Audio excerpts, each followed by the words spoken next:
եւ մնացած ներկայացված ուժերի մեջ։ Պարոն Սաղաթելյան, Նյուդեի Անի Գևորգյան, պարոն Սաղաթելյան, դուք ասացիք առաջինը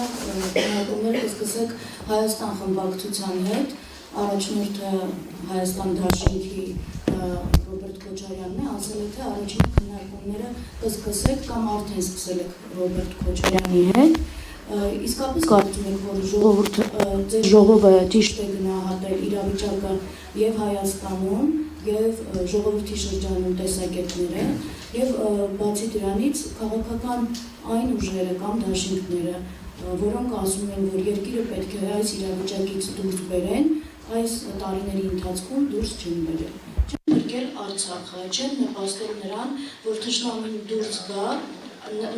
նկատի ունեն բարձր լարման իշխանություններին ուղղված, չեն նպաստել նրան, որ նաև թշնամին դուրս գա մեր օկուպացված տարածքներից։ Հիմա նախ դուք ինքներդ ձեր կարծիքով, այդ դաշինքով արժանի եք կրկին մասնակցել ընտրություններին։ Երբ որ ասկետ ընդդիմությունը չի նպաստել, երբ որ թշնամին դուրս գա Հայաստանի տարածքից, այդ ինչպես եք պատկերացնում ընդդիմության խնդիրը պետք է լիներ այս իշխանություններին հեռացնել 21 թվականի ընտրություններին մենք մասնակցել ենք հանրությանը ներկայացրել ենք թիմ, ծրագիր, ստեղծված իրավիճակից դուրս գալու ժամանակային պարտազ դժբախտաբար այս իշխանությունը կարողացել է խաբել կրկին հասարակությանը, վերարտադրել եւ անցնող 5 տարիների ընթացքում շարունակել զիջումները։ Այո, մենք 21 թվականին ամեն ինչ արել ենք արդյունքի ունենալու համար։ Դժբախտաբար ընդդիմադիր դաշտի ոչ բոլոր համատեղ ուժերով այդ խնդիրը լուծեն։ Հիմա 5 տարվա մեր գործունեությունը, մեր ժողովրդի առջևը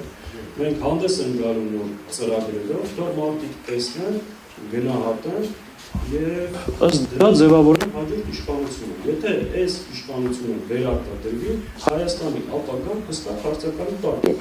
Մեր մասնակցությունը միայն նպաստել է սրանց ստեղծման համար, մենք պատրաստ ենք լայն համագործակցության ընդդիմադիր, առողջ իրական ընդդիմադիր ուժերի հետ եւ գտնում ենք, եթե այս ընտրություններին մի քանի խոշոր կայացած բլոկներով որոշ ուժեր մեկտեղ են իրենց հնարավորությունները, ռեսուրսները ավելի ազդեցիկ կերպով լայն հնարավորություններով ներկայանան հանրությանը, այո, առաջկա սպասվող ընտրությունները միջոց եւ հնարավորություն են այս իշխանություններին հեռացնելու համար։ Հիմա նախորդ 5 տարիների ընթացքում տեսել եք ինչ ա եղել, 5 տարվա մեջ 3-4 փողոցային շարժումը տեղի ունեցել, ամեն ինչ արել ենք այդ խնդիրը լուծելու։ Դժբախտաբար Չարիքի իշխանությունը դեռ իշխանության է։ Հիմա ինչ եք առաջարկում, չմասնակցենք այս ընտրությանը։ Այդ ձևաչափի մասին եք խոսում։ Մեր ձևաչափը լինելու ամենաարդյունավետ ձևաչափերից մեկը, եթե քննադատում ենք այս ձևաչափը 21 թվականին եղել է ամենախոշորը, կան ավելի արդյունավետ ձևաչափեր, որոնք կարող են ձևավորվել եւ ավելի լավ արդյունք արձանագրել։ Մենք միայն ուրախ կլինենք դրա համար։ Ընդ որում, ներողություն մի բան էլ ստեղ ասեմ, մենք այս դաշինքը չենք, այսինքն մենք որոշել ենք դաշինքային ձևաչափով մասնակցել, ոչ թե ունենալով մտավախություն, որ դաշնակցությունը շեմը չի ախտարի։ Մենք այդ մտավախությունը չունենք ընդհանրապես եւ ժողովը նաեւ այդ մասին արձանագրել է եւ դրա բոլոր հիմքերը ունենք նաեւ դա ասելու։ Ես մի քանի օրինակ բերեմ, որ պարզ լինի նաեւ այդ իմաստով, նախ 2018 թվականին ամենածանր շրջանում, երբ որ այս իշխանությունը 80% ռեյտինգ ուներ, մենք մասնակցել ենք 3% ցուցանիշ ենք արձանագրել։ Դրանից հետո հաշվի առնելով մեր 5 տարվա գործունեությունը, 21-22 թվականին 2 տասնյակից ավելի խոշորացված համայնքներում մասնակցել ենք տեղական ընտրությունների եւ արձանագրել ենք 5-ից մինչեւ 20% արդյունք, ներգրաված ենք 2 տասնյակից ավել համայնքներում, ամբողջ Հայաստանում ունենք կազմակերպական միավոր 52 գրասենյակներ, ուսանողական, երիտասարդական միություններ, վերջը Հայաստանի ամենակայացած գաղափարական շարքեր ունեցող կառույցն է։ Մենք շեմը հաղթահարելու խնդիր բացարձակ չունենք, բայց մեր նպատակը այս ընտրություններին 4, 5, 8 կամ 10 падգամավոր ունենալը չի։ Մենք նախընտրում ենք դաշինքային ձևաչափ, որպեսզի այդ դաշինքի արդյունքում նորից եմ կրկնում, մեկտեղելով մեր ուժերը, հնարավորությունները, ռեսուրսները ավելի ազդեցիկ արդյունք գրանցեն։ Եվ դաշինքի մեր տրամաբանությունը հենց այդ էֆեկտիվությունն է, որովհետև եթե առանձին երկու ուժ տվյալ պարագայում, ասենք մասնակցային ընտրություններին մեկը արձանագրեր օրինակ 2x, այն մյուսը եւս 2x, այս միացման փոք լրանցման արդյունքում մենք նպատակ ունենք դա դարձնել 8x պայմանակ։ Հետևաբար այո, մենք ձևավորել ենք ամենաէֆեկտիվ դաշինքներից մեկը եւ դա շուտով մեր կարծիքով իրականություն կդառնա։ Առնվազն սա մեր տեսակետն է եւ այս համաձայնությունները ունենալու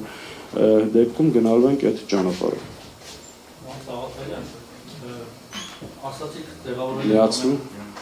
Ասացիք ձևավորել եք ամենաէֆեկտիվ դաշինքներից մեկը, բայց դեռ պարզ չի վերջը ձևաչափը նորից Հայաստան դաշինքի ֆորմատն է լինելու, թե չէ։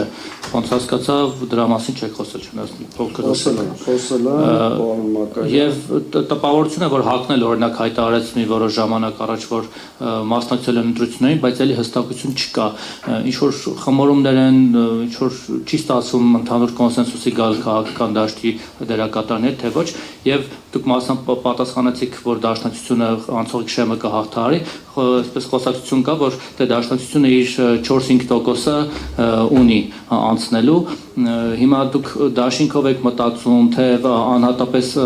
մասնակցելով թեկուզ փոքր տոկոսներ, բայց անցողիկ շեմը հաղթահարելով եք մտածում ավելի արդյունավետ կլինի, որ հետո գոնե միանաք իրար կոալիցիա կազմեք։ Ու մեկ էլ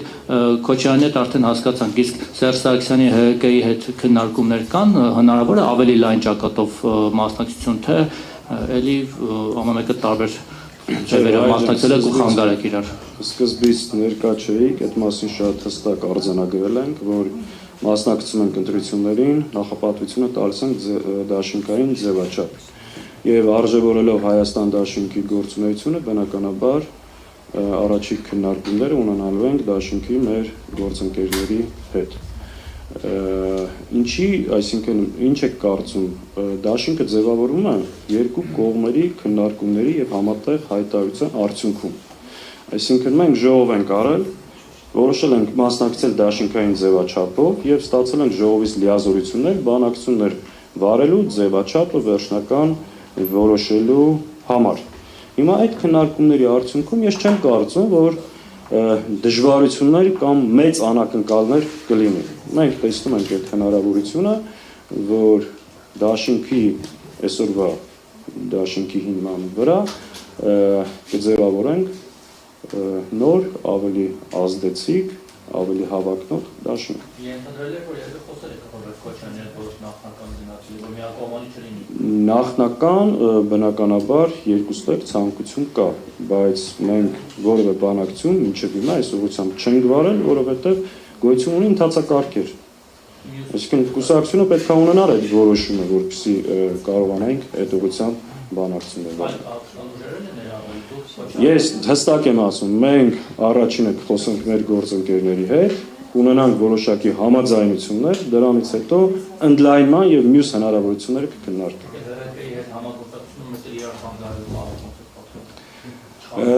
Արդից օգտվելով այդ մասին եւս ասեմ, մենք գիտեք քաղաքական դաշտի միավորների հետ արդեն 1 ամիս է մի շարք կարևորագույն հարցերի շուրջ դաշնակցությունը իրականացնում է խորհրդակցություններ եւ քննարկումներ։